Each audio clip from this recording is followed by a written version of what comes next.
បាទត្រូវថ្លៃជាមួយបងសម្លាញ់មួយគ្រឿងទៀតដែរពុកម៉ែបងប្អូន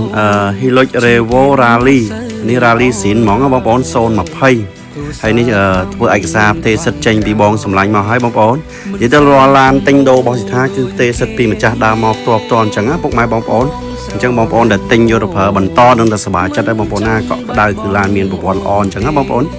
ហើយមកគ្រឿងនេះថ្មីណាស់បងប្អូនណា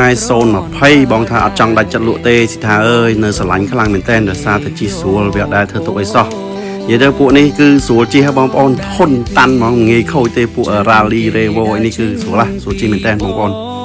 ហើយសម្រាប់មួយនេះឆ្នាំ020ពុកម៉ែបងប្អូនហើយកាត់បានពីបងគាត់ម្ចាស់ដើមទី1ផ្ទាល់តែម្ដង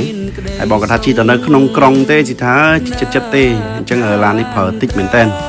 អញ្ចឹងសម្រាប់ពុកម៉ែបងប្អូនដែលមានបំណងចង់លក់ឡានដូរសេរីចង់បានដូចថាអ្នកទិញស្រួលអត់ចេះប្រអាប់អីបងប្អូនអាចតាក់ទងមកស្ថាប័នពុកម៉ែបងប្អូនណាទិញស្រួលលក់ស្រួលពុកម៉ែបងប្អូន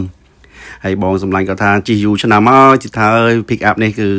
ចង់សាករសជាតិឲ្យថ្មីគេបងក៏ចង់ជិះអគ្គិសនីវិញម្ដងអញ្ចឹងណាពុកម៉ែបងប្អូនអញ្ចឹងក៏ដាច់ចិត្តហៅសិដ្ឋាឲ្យមកមើលឲ្យពុកម៉ែបងប្អូនព្រោះបងក៏ដឹងថាឡានគាត់ស្អាតសិដ្ឋាមកមើលដឹងតែត្រូវគាត់អត់បាក់ហត់ដើរយុទ្ធនាតន័យទេគឺគាត់ហៅឲ្យមកមើលដោះកន្លែងគាត់តែម្ដង